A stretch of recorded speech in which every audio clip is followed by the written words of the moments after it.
from our conversion, while it is the work of God, meron pong appointed means yun, which is through the preaching of the Word of God. And yung sanctification, yung pagkapatuloy po ng ating buhay Kristiyano, sinabi dito, let us hold fast the confession of our hope without wavering, for he who promised is faithful. And let us consider how to stimulate one another to love and good deeds. So ito yung fellowship, another means, not forsaking of our own assembling together, corporate worship, as is the habit of some, but encouraging one another, and all the more as you see the day drawing near. So, nakita po natin yung kahalagahan ng means of grace, na ito ay channel ng biyaya ng Panginoon upang tayo ay una, tawagin sa kaligtasan, at pangalawa, tayo ay magpatuloy sa pamumuhay ng kabanalan. So, nakikita na po ba natin kung gaano kahalaga itong means of grace na ito? Na hindi maaari na tayo ay sabihin natin nagsasabing Kristiyano, ngunit wala po tayong pagpapahalaga dito, or para tayong isang island na iniisip natin na hindi natin kailangan ito. Hindi po. Ang Panginoon, ang Diyos, siya ay gumagamit ng ordinarily channels. At ito ay sa pamagitan ng mga means of grace. So, clarifications. The ordained means are the same for all believers, but they differ in quality. Ano pong ibig sabihin natin dyan? Ibig sabihin po, yung means of grace, like the Word, the Spirit, no? Yung teaching, yung preaching, yung prayer, sa lahat po ng mananampalataya, yan ay pare-parehas lang. Walang other churches, they have different means of grace, no? Church ganito, sa Sumandik, ibang means of grace sila. Sa Kalumpit, ibang means of grace sila. Hindi po, but they differ in quality. At alam po natin yan, no? Dahil a lot of churches, sadly, minsan hindi strong ang, sabihin natin, ang theology. Hindi strong ang preaching, ang teaching.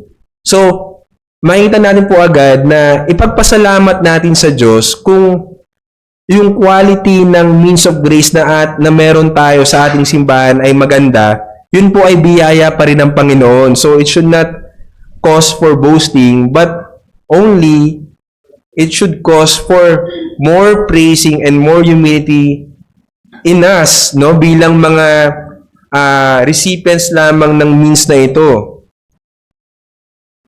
So, may dalawa po tayong main points na pag-aaralan natin dito sa theology ng means of grace. Again, this is an introduction of the means of grace. In the next week or in the next coming weeks po, marami tayong pag-aaralan. Una, yung the Word of God. Then, pangalawa, yung prayer. And then, yung fasting and discipling, which is the private means of grace. And then, yung corporate means of grace. Yung preaching of yung church, yung preaching of the Word, teaching of the Word, church discipline, corporate prayer, and corporate worship. Pero dito po sa theology, pag-aaralan muna natin yung meaning. Ano ba itong means of grace? So may dalawa po tayong topic, sub-points or main points, sorry. God and the means of grace. And then the believer and the means of grace. So yun po. Sa God and the means of grace, meron po tayong tatlo na tututukan. Yung number one po is God ordinarily uses means. Ano pong ibig sabihin nun? It contradicts the idea of direct and sudden sanctification by the Spirit. For example, formula steps or wrong pretext of divine sovereignty. So, yan po yung text natin, Philippians 2:12-13. So, ano pong sinasabi? Ang ibig sabihin po, ang Diyos daw, ang Diyos, ginagamit niya itong means para tayo ay abutin. No? God ordinarily uses means. wala siyang special na paraan upang tayo ay sabihin natin pabanalin, kundi ang paraan niya ay ordinarily through the means, for example, in this case, in the Word of God. So, hindi ito parang yung iba nagsasabi formula steps. Alam mo yung formula po na sundin mo to, steps 1, 2, and 3, and then magiging banal ka na. Hindi po siya ganoon. At lalong-lalong hindi siya yung wrong understanding of divine sovereignty. Ano po ibig sabihin nun? Ito po, madalas natin naririnig, sadly, at kailangan po natin correct. Ang sinasabi po nun ganito, ang Diyos naman ay soberano, dahil siya ay soberano, kaya niya akong gawing banal. So ako ay uupo na lang at magkukuyakoy at hihintayin ko ang Diyos na ako ay gawing banal. Hindi po yun ganoon. Hindi po yun ang tinuturo ng kasoberenuhan ng Panginoon. Kaya nga sabi po sa text natin 12:30, continue to work out your salvation with fear and trembling, for it is God who works in you to will and to act according to His good purpose. So dito, nakita natin yung dalawang bahagi, no? Work out your salvation, and at the same time, for it is God who works in you. So kung naging extreme ka dyan, o sabihin natin na misinterpret mo yan, nandun ka lang sa for it is God who works in you, and then naiwan mo yung work out your salvation, which is your responsibility, your accountability sa harapan ng Panginoon, magkakamali ka ng pagtansya sa kasoberenuhan ng Diyos. Totoo po, soberano ang Panginoon. Pero kinukuman niya tayo dito na kung tayo ay ligtas na, no po, we need to work out our salvation with fear and trembling. Otherwise, sa totoo lang po, pagka ginagawa nating palusot lang na kaya hindi tayo humahakbang sa kabanalan, hindi tayo nagsisipag sa mga kasangkapan ng biyaya, ang totoo lang po nun, nagiging tamad talaga tayo. Yun nga yung sa preaching kanina. Kasi naiwan na natin yung part na work out your salvation. Kaya hindi po dapat magkaganoon na tayo ay maging tamad na Kristiyano. Kailangan po tayo ay laging nandoon yung sigasig, nandoon yung ating pagtsatsaga, nandoon yung ating engagement, na yung means of grace atin pong pagnaisin na pagsikapan. No po? But ang point is, God ordinarily uses means.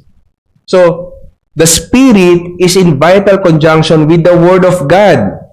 No po? Alam natin yung mga text na Ephesians 5:18, be filled with the Spirit, and Colossians 3:16, let the Word of Christ dwell in you richly. So, ang sinasabi po natin dito, na itong mga passage na ito, kung babasahin po natin, yung be filled with the Spirit, after po sabihin niya ni Apostle Paul, sinasabi po niya kung paano tayo dapat mamuhay sa church, sa ating pamamahay, at sa ating trabaho.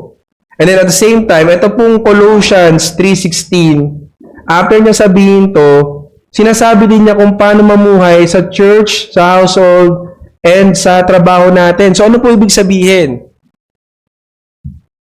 Ang ibig sabihin po, hindi siya yung pipili ka na either I will be filled with the Spirit or let the Word of Christ dwell in me richly. Hindi po yun. Hindi pwedeng filled with the Spirit lang ako, pero wala akong Word of God, and vice versa, nandun yung Word of God sa akin, pero hindi ako filled ng Spirit. Hindi po pwede sila magkahiwalay. Sila po ay sabihin nating dependent on each other, na sila ay magkasama.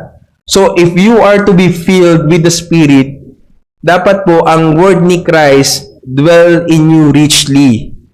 No? Hindi pwede maging filled with the Spirit ka pero hindi ka nagbabasa ng salita ng Diyos. Hindi ka nag-aaral ng salita ng Diyos. Imposible po yun.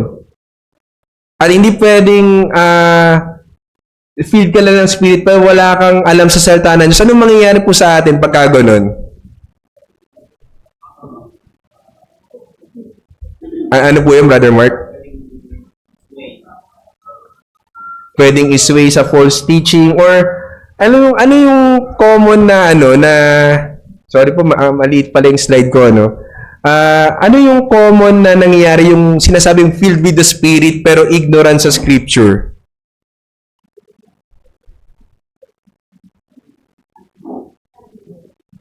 Stagnant. Alam niyo po, dumaan tayo yung church natin dyan Tayo ay nagiging emotional lang. Alam niyo po yun? Yung filled with the Spirit ka, inisip mo masyado kang spiritual, nagtatangs ka, yan, di ba? Nagtatangs ka kasi filled with the Spirit ka, inisip mo, pero apparently, ang tangs mo pala ay invalid. Kasi, hindi ka aral sa salita ng Panginoon Hindi mo nakita na yung tangs pala ay nagsis na dahil kompleto na ang salita ng Panginoon. At kung meron man na nagtatangs, ang sabi doon dapat ay may mag-interpret. Pero kung nagtangs ka at walang makapag-interpret, at ikaw mismo pag tinanong ka, ano yung sinabi mo? At hindi mo ma-interpret, yun ang mangyayari sa'yo. Kaya hindi talaga pwede. So, hindi rin pwede na sabihin natin na let the word of Christ dwell in you richly, pero hindi ka filled with the Spirit kasi imposible po yun. Pwedeng, ang mangyayari sa'yo is puff up lang ang head mo. Magyayabang ka lang, lagi kang makipagdebate, lagi kang sabihin natin na at some point, ganyan tayo nung natuto tayo ng Calvinism Gusto natin laging, sino yung kukontra dyan sa predestination, saka sa, di ba, sa, ano ba yung mga election, parang gustong-gusto natin na laging tayo yung mananalo sa mga diskusyon at ipapahiya natin yung kasama natin. Nawala na yung speaking the truth in love. Nawala na yung purpose na kaya tayo nag-aaral ng tamang salita ng Panginoon. Una, para mabigyan ng kaluwaran ng Panginoon. And pangalawa, para maibahagi yon upang ma-share yung gospel. So, hindi pwedeng sila ay magkahiwalay. Sila ay dapat laging magkasama. So, next slide po. So, kanina, God ordinarily uses means. Number 2 po, God is not tied to the means. Ito po. So, itong sinasabi natin, God is not tied to the means. Hindi ibig sabihin na yung means of grace na ating pinag-aaralan ngayon, ang Diyos ay nakasalalay lamang sa doon, na it contradicts divine helplessness until man begins. Ano ibig sabihin po nun? Na tila ang Diyos ay maiksi ang kamay at hindi niya kayang gumawa ng kahit anuman upang i-apply yung means na yon, It contradicts divine helplessness. So, hindi po, alam natin, at certain, extraordinary, and unique times, God may skip the means. So, ang gusto lang sabihin dito, ang Diyos po, hindi siya nakasalalay sa means. Maaring gumawa siya ng ibang paraan. Ganoon siya kasoberano, ganoon siya makapangyarihan. Pero, meron po tayong, yung warning dyan mamaya. Makita natin sa Luke 1:15, eto, in-skip ng Panginoon yung means, na ang isang tao ay may filled with the Spirit. Paano? Anong sinabi niya kay John? Si John yata ito, yung pinaprophesy dito, For he will be great before the Lord, and he must not drink wine or strong drink, and he will be filled with the Holy Spirit, even from his mother's womb. So, itong si John, bago pa siya ipanganak, filled with the Holy Spirit na siya. Po? So, ibig sabihin, hindi gumamit ang Panginoon ng ordinary means, katulad ng preaching, teaching, Word of God, para i-fill ng Holy Spirit si Apostle John. Ngunit, hindi ibig sabihin nito na ito na yung rule for any Christian na applicable ito sa atin. Kasi, hindi naman tayo si John Hindi po tayo si John. special case na ginawa sa kanya ng Panginoon. Pero para sa ating mga ordinaryong Kristiyano, there are ordinary means for fullness of spirit for all. So tayo, nakasalalay pa rin po tayo sa ordinary means of grace. Pero ang gusto lang po natin sabihin sa point na ito, na hindi ang Diyos sabihin natin nakatali na wala siyang magagawa hangga't hindi sabi natin na i-apply itong means of grace na ito. Ang Diyos po ay makapangyarihan at maraming sabihin nating ibang paraan na siya ay pwedeng kumilos. Ngunit hindi ibig sabihin nun, again, na ito ay pamantayan para sa lahat ng Kristiyano. So, ang gusto nating sabihin na tayo dapat po ay hindi naghahanap ng mga spectacular na paraan, no po?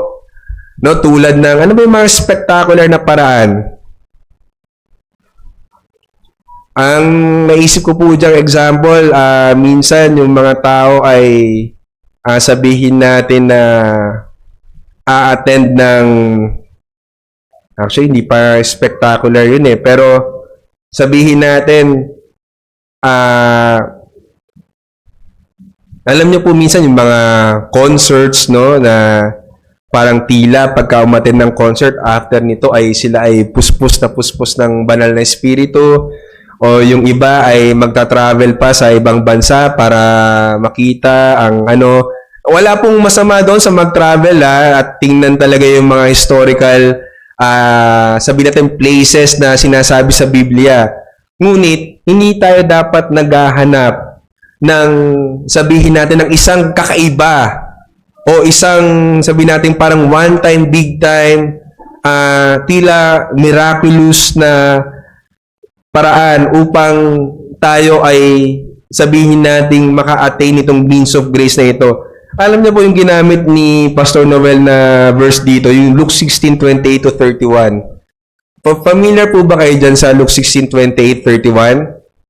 Yan po ay, ewan ko, baka sa mga susunod na preaching po sa wake ni Sister Luisa, yan ay magamit. But basically, alam po natin ang salaysay na ito ay yung si rich man and si Lazarus, no? So, namatay yung rich man, namatay si Lazarus, at napunta sila sa kanya-kanyang mga destinasyon. At yung rich man, alam natin siya ay naghihirap. Ano po? Naghihirap siya dahil nung siya ay nabubuhay pa, hindi po siya nagpakita ng sabihin natin ng kahabagan kay Lazaro, no po? So, napunta na siya sa impyerno. Ang sabi niya ngayon, meron daw siyang 5 kapatid. So, papuntahin daw si Lazaro doon para sabihan yung 5 kapatid niya na magsisi. Ang sabi ni Abraham, they have Moses and the prophets, let them hear them. Eto, antigas pa rin ng ulo, no? No, Father Abraham, but if one should go to them from the dead, they would repent. Ano po sinabi ni Abraham? And he said to him, if they do not hear Moses and prophets, they will not be persuaded, even though one rose from the dead. So, ang pinupoint po nito, kung yung mga kapatid niya na 5 na nabubuhay pa, ay hindi mag-a-avail ng means of grace through the Word of God, kahit pa mabuhay si Lazaro, which is spectacular, no po, nag-resurrect siya. Kahit siya pa ay mabuhay mula sa patay, hindi sila mapupersuade.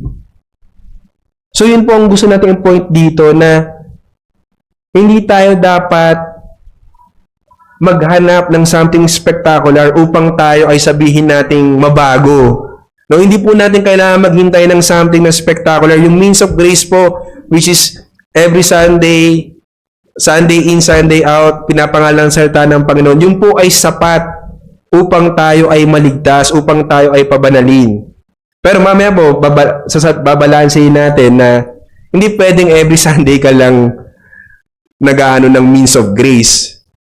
Hindi pwede yun. Hindi pwedeng Sunday ka lang Christian, no? Sunday ka lang nag-exercise ng means of grace. Ito po ay meant to do consistently, faithfully, na po, with diligence, upang tayo ay lumago sa kabanalan.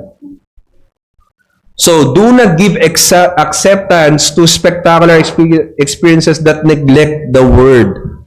So again, experience doesn't count if it contradicts the Word of God. Number one pa rin pong priority and authority is the Word of God, hindi po yung experience. Whether it is something na talagang sabihin natin miraculous, no po? But we do not discount, no, na talagang ang Panginoon kumikilos siya, no? Makikita natin yung pagkilos ng Panginoon na parang yung simpleng ano na lang yung simpleng munti ka nang masagasaan pero hindi ka nasagasaan, di ba? May mga kilos talagang ganoon ng Panginoon, ngunit dapat we always validate, no po, yung etong mga experience natin with the Word of God. So, yun po, God and the means of grace. Kanina, number 1. Ano yung number 1 natin? God uses ordinarily means, which is the means of grace. Number 2, God is not tied to the means, meaning, hindi limitado ang Diyos dun lamang sa mga means of grace. Ngunit, hindi rin naman ibig sabihin na kailangan natin maghanap ng something extraordinary, something special, para ma-experience itong graces ng Panginoon, kundi it starts with the Word of God. Okay? Okay. God is always the source of grace. Ito yung number 3. So, ang note natin dito, it contradicts automatic effect of means. O sa Roman Catholic po, ex opera operato. Narinig nyo na po ba yun? Sino po bang Alam nyo po nung elementary ba ako doon o high school? Nung high school ako, meron po kaming libro. May ano doon may mga terms doon na binabanggit tungkol sa mga, kung ano yung theology ng Catholic, na po. Pero ang ibig sabihin lang po nito, God is always the source of grace. Ibig sabihin, yung means of grace, hindi siya yung nagbibigay mismo ng grace sa atin. Ang Panginoon pa rin. So, hindi para pong ganito. Kunwari, tayo ay umattend ngayong ng Sunday service. Hindi yun automatic. Umattend tayo ng Sunday service. Tayo ay natanggap na kagad natin yung grace. Alam niyo po, maaari nga 52 weeks in a year, 52 Sundays kang umattend, pero hindi mo na-experience ang grace ng Panginoon. Kasi it's still God who supplies the grace and channel lang yung means. Kaya hindi natin dapat idikit doon, no, na means of grace is not equivalent to grace of means. Meaning yung means mismo ang merong grace, di ba? Pero ano pong tingnan niyo po ito Philippians 4:6-7. Sabi dito, do not worry about anything, but in everything by prayer and supplication with thanksgiving, let your requests be made known to God, and the peace of God, which surpasses all understanding, will guard your hearts and your minds in Christ Jesus. So ano po yung grace dito, mga kapatid, sa text na ito? Ano po yung grace dito? Ano yung biyaya ng Panginoon sa text na to na do not worry about anything, but in everything by prayer and supplication with thanksgiving, let your requests be made known to God, and the peace of God. So ano po yung grace? Yung peace. Yun yung biyaya ng Panginoon. No po? Saan galing yung peace? Sa Diyos. Hindi ka nagkaroon ng peace dahil nag-pray ka lang. Kaya hindi po tayo pwede mag-boast Mamaya po dadaanan natin yun na hindi dahil nag-pray ka kaya ka nagkaroon ng peace of God. Tama, nag-pray ka, pero yung biyaya ng Panginoon ng peace, yun ay galing sa Kanya, hindi dahil nag-pray ka. Nag-gets nyo po yun? Hindi dahil nag-pray ako, alam nyo, di ba po, dati marinig natin, kaya naging ganito, ganyan, naging successful kasi nag-pray ako. Mali po yun. Kaya nagkaganito, ganyan, kasi dahil sa biyaya ng Panginoon. Ang Diyos ang kumilos. Tama yun, nag-pray ka, pero hindi yung prayer mismo as an act, yun ang nagbibigay ng grace. Ang nagbibigay ng grace ay walang iba kundi ang Diyos. Kasabi dito sa ating babala do not boast of engagement in the means. Seek grace from God. Ito po, Matthew 6:5, no? Napakalaking rebuke sa ating lahat. And when you pray, do not be like the hypocrites. Nako po, masakit, no? For they love to pray standing in the synagogues and on the street, corners to be seen by men. I tell you the truth, they have received their reward in full. Ibig sabihin, yung glory ng mundong ito na sila ay, wow, galing talaga mag-pray ni Brother Adrian, no? Grabe, no? Na talagang banal na banal, talagang mamadasalin. Yun ang reward nila. Yun na yun. They will never receive other rewards from God Himself. Ang naging reward lang nila ay yung papuri ng tao. Kasi bakit? Nakakalungkot, sinabi to, they are hypocrites. No? Nagdadasal para makita ng tao na sila ay nagdadasal. No? Hindi daw tayo dapat ganun pag nananalangin tayo. Kaya dapat hindi natin i-boost Hindi natin ipagmalaki na tayo ay laging nagpe-pray, kaya ganito, ganyan. Hindi, ang sabi nga, paano ka magpe-pray? Paano daw tayo magpe-pray? Pumunta ka saan? Di ba? Somewhere private, hidden. And then, the God who sees you in private will reward you in private. So, God is always the source of grace, not our actions, not because nagbigay tayo, kaya tayo pinagpapala kasi tayo ay nagbigay ng ganito o gumawa ng ganito. Although meron po tayong reaping and sowing, alam natin yan. But still, hindi applicable po yun in the sense na sasabihin natin the cause of why God has moved His hand or has blessed us is because of our own doing. Hindi po. It's always by the grace of God. Kasi kahit naman po unbelievers nagpe-pray. And nakita nga po natin na yung mga unbelievers ay sabihin natin, mas masarap pa ang buhay kaysa sa mga Kristiyano. So, hindi mo pwedeng sabihin na sila ay pinagpapala ng Panginoon in the sense na dahil sila ay laging nananalangin or laging silang ginagawa. So, yun po, na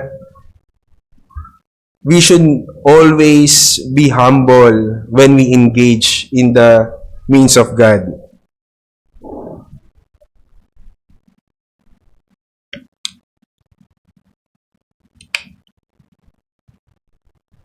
So, yun po yung tatlo nating nakita sa yung theology ng means of grace so far. So, una, God and the means of grace. Number 1, God uses ordinarily means. Number 2, God is not tied to the means. And then yung recently kanina, God is always the source of grace. Now, ito po naman, the believer and the means of grace. So, ang una natin titingnan dyan naman po sa mga mananampalataya at sa kasangkapan ng biyaya, dependence on the grace of God or on the God of grace, not on the means. Yun yung sinasabi natin kanina na dependence on the means dependence on the means, glories in instruments. Ano po yung sabihin nun? Kung tayo daw ay nakadepende sa mga means instead sa Panginoon, tayo ay ang niluluwalhati natin hindi ang Panginoon kundi yung instrumento niya. Yun nga po yung panalangin, no po? So, engagement in the means will only be fruitful by God's blessing.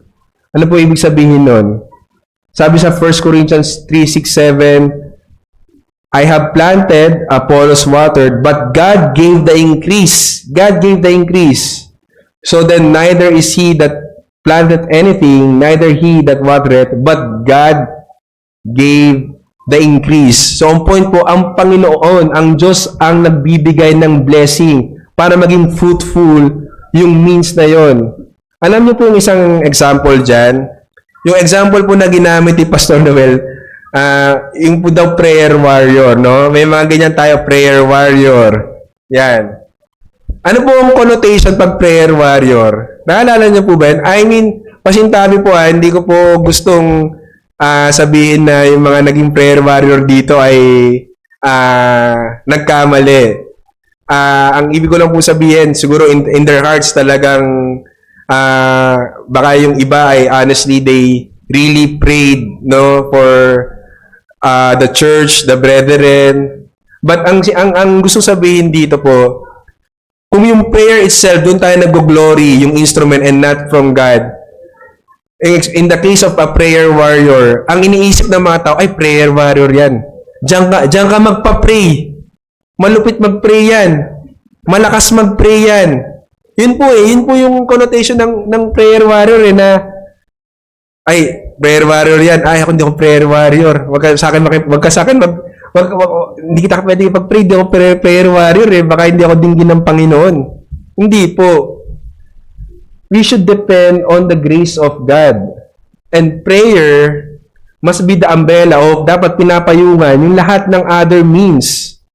So sabi dito sa Ephesians 6:18, pray in the Spirit at all times with every kind of prayer and petition. Puro prayer to Pray in the Spirit, prayer and petition. Stay alert with all perseverance in your prayers, again, for all the saints.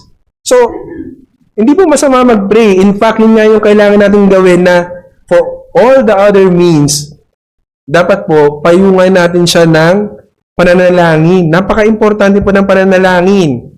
But then again, yung pananalangin is not dependent na kung ikaw ba ay prayer warrior o hindi, magaling ka mag-pray o hindi, pero it depends on the grace of God. At ano pa,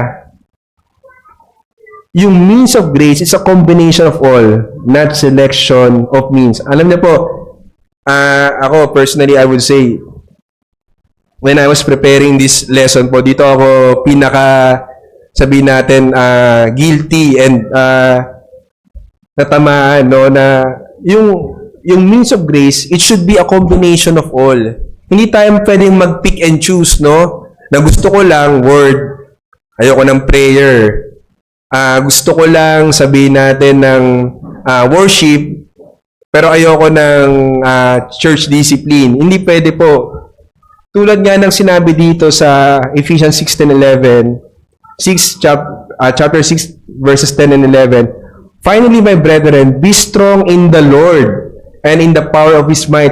Put on the whole armor of God, that you may be able to stand against the wiles of the devil. So, kailangan pagsama-samahin natin lahat ng means of grace. Hindi tayo pwedeng mamili. Kaya nga sinabi po dito, put on the whole armor.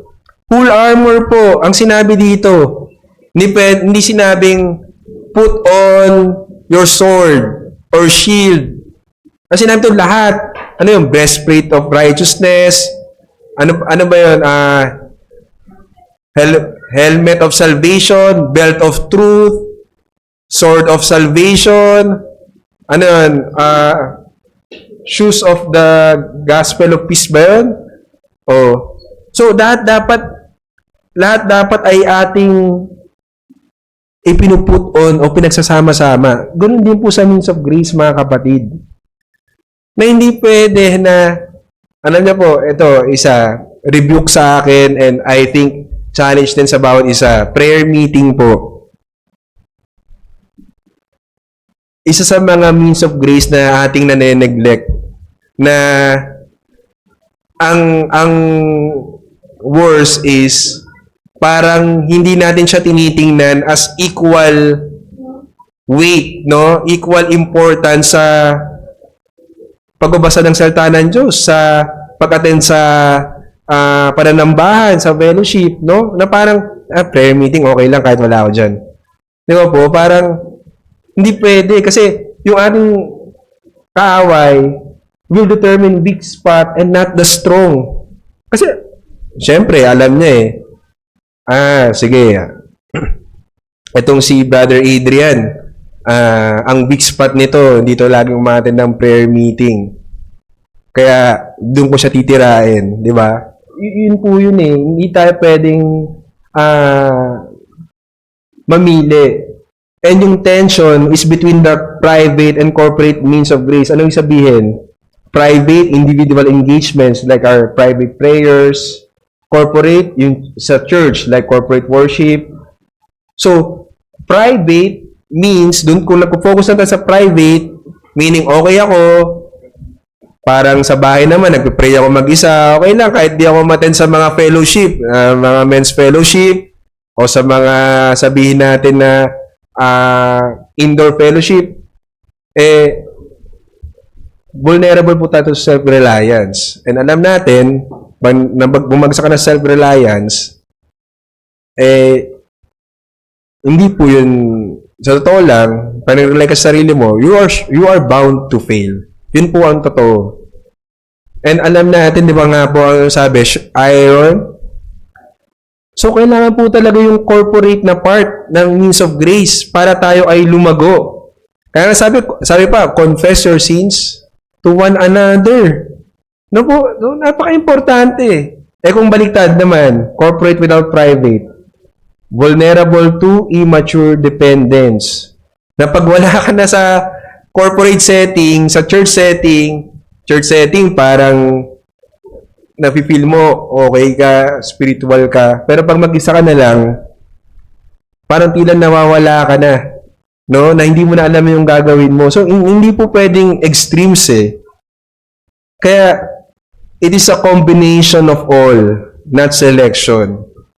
Kaya mga kapatid, dapat tingnan natin kung saan ba tayo nagkukulang sa mga means of grace na ito. Dapat po tingnan natin yon at sikapin natin na gampanan lahat ng iyon. Dahil yun naman po, hindi naman po yun, sa totoo lang, iniisip natin yun ay kabigatan. Pero ang sabi po ng Panginoon, my yoke is easy. So, ipag-pray po natin kasi talagang yung ating sinful nature, yung ating indwelling sin, pinipigilan tayo. But, it doesn't mean na hindi tayo responsible and accountable. Hindi po. Kinokoman tayo ng Panginoon, dapat po tayo ay mag-obey. And then lastly, consistency and regularity of engagement. Ito po, obvious, no po? To exercise with profit cannot be done in sudden spades. O yung spades po, yung pabugso-bugso. Ang sinasabi dito, kailangan po consistent tayo sa means of grace.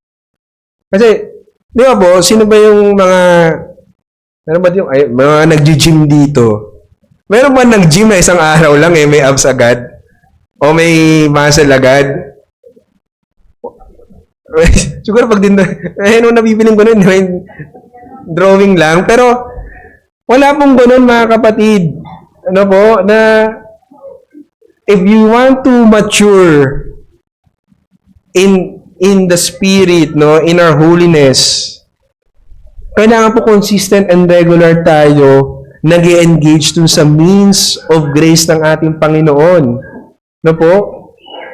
It is not on sudden occasions na hindi pwedeng masabi din, term nila pa-jab-jab ka lang, di ba? Hindi po pwede. Hindi po pwedeng ganun po eh. Again, babalik na naman tayo na walang tamad na Kristiyano eh. And patawarin tayo ng Panginoon kasi nagiging tamad talaga tayo. Pero kung gusto mong lumango sa kabanalan, tingnan mo kung anong attitude mo sa harap ng Panginoon pagdating sa mga means of grace. Kaya nasabi dito, Matthew 6:11, ito po yung how we are ought to pray. Anong sabi doon? Give us this day our daily bread. Ano pong ibig sabihin yan? This day, our daily bread. So, pinapakita yung prayer should be daily. Di ba ang context po niyan is Lord's Prayer yan? Ang panalangin ng Panginoon, no, our daily bread. So, dapat araw-araw nananalangin ka. 'Di ba? Yung means of grace ng prayer, dapat araw-araw, hindi, ano ba? 'Di ba yung prayer pagka, sige, ano ako ngayon? Libre ako ngayon, Lord. Sige, Lord, kausapin na kita, Lord. Libre ako ngayon. O kaya, may matinding pangangailangan ako, Panginoon, kaya mag-pray ako. Hindi po. We should have consistency in our engagement, in our exercise of the means of grace. Dapat tuloy-tuloy at palagian. Kaya, mga kapatid, malaking hamon po talaga sa atin ito.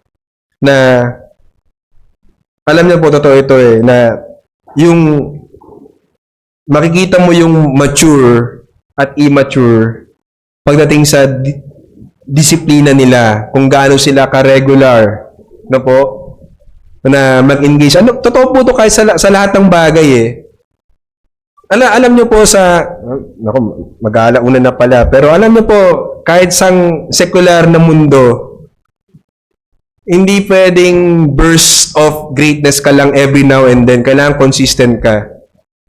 Mas na-appreciate ng mga tao, ng boss mo, manager mo, yung magiging consistent. Hindi yung superstar ka lang ng isang araw, pagdating mo ng the rest of the days, wala ka na, ano ka na. So, tayo bilang mga mananampalataya, bilang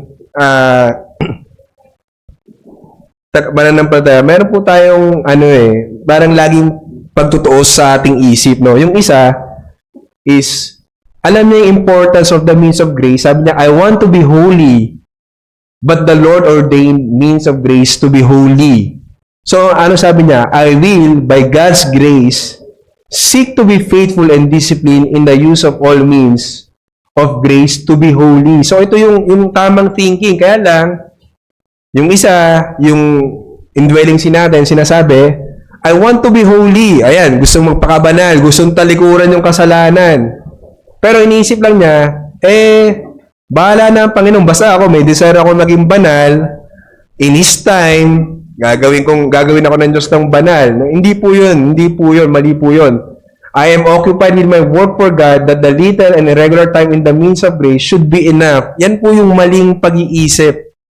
No po, na parang iniisip natin, pwede na yan kasi naiintindihan naman ng Panginoon kung anong kalagayan ko. Hindi po.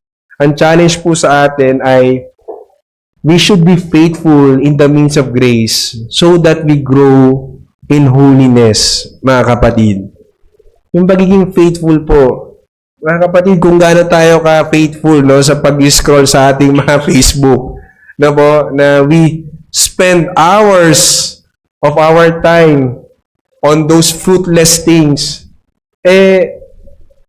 dito po tayo maging faithful, mga kapatid, kasi wala pong kalugihan dito. Kung mga sa investment, lagi kang positive dito, wala kang negative dito, wala kang talo. And the same time, we do it for the glory of God, mga kapatid. Na if we want to be holy, and we should not just want, we should pursue holiness because yun yung command. Kanina po, binanggit sa preaching, sa 1 Peter, di ba? Na be holy in all your conduct because the God who called you is holy, no? Sinabi sa Exodus. Hindi enough na alam lang natin yung standards of holiness, yung mga sins.